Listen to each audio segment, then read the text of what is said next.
15 lives. As per preliminary information, after the fire broke out, the gate of the building got locked automatically, preventing those inside from escaping and leaving them trapped. Probe also indicates that the building did not have an emergency exit.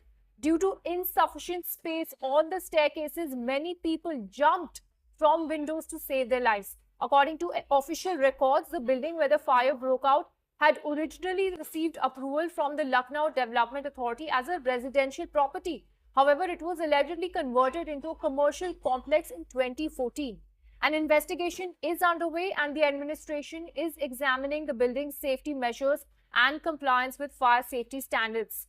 This is the latest update that we're getting in from the tragic incident that happened in Lucknow. 15 lives were claimed, and that was all because there were no emergency exit. People literally had to jump out from the building. For more on that, we have Ashish Srivastava joining.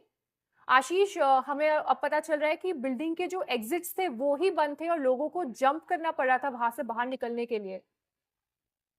बिल्कुल, देखिए जिस तरीके से ये पूरा मामला आया है सामने, उसमें सबसे बड़ी बात थी कि एग्ज़िट पॉइंट था ही नहीं पूरी बिल्डिंग में, जिसकी वजह से वहाँ पर मौजूद बच्चों को दिक्कतें हुई। चूँकि अगर एग्ज़िट पॉइंट होता तो शायद वो वहाँ से निकल सकते। इसलिए जो विंडो थी उसको तोड़ा गया पहले, और तोड़ने के बाद ये समझिए कि बाहर निकलने के लिए जब कोई रस्सी नहीं थी, तब वहाँ के जो इलेक्ट्रिक वायर था उस वायर को पकड़कर बच्चों तोड़ के बाहर निकले हैं। और उसी बीच में एक जो छात्र था वो कूदता है, जिसकी वजह से उसकी रीढ़ की हड्डी टूट जाती है और उसे हॉस्पिटल में एडमिट किया गया। काफ़ी लोग तो अंदर जल गए, चूँकि जिस तरीके से वो निकल नहीं पाए, स्मोक इतना ज़्यादा हो गया और जीने से निकलने की कोई जगह नहीं थी।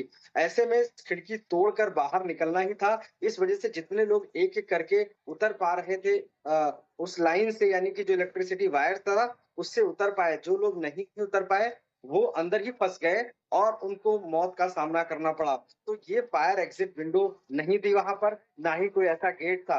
सबसे बड़ी बात बायोमेट्रिक था वहाँ पर, जिसकी वजह से गेट भी लॉक होना बताया गया कि लॉक हो गया, और जिसकी वजह से बच्चे और भी अंदर नहीं निकल पाए। यानी कि ये पूरी तरीके से बिल्डिंग के अंदर वो पैक हो गए और उसी स्मोक धुएँ में वो अंदर रहे, जिसकी वजह से वो बाहर नहीं निकल पाए। और यही वजह थी कि जब वो बाहर निकलने की कोशिश कर रहे थे, तब उनको खिड़की का विंडो जो है वो तोड़ना पड़ा और जिसकी वजह से कूदना पड़ा। हालाँकि कई लोग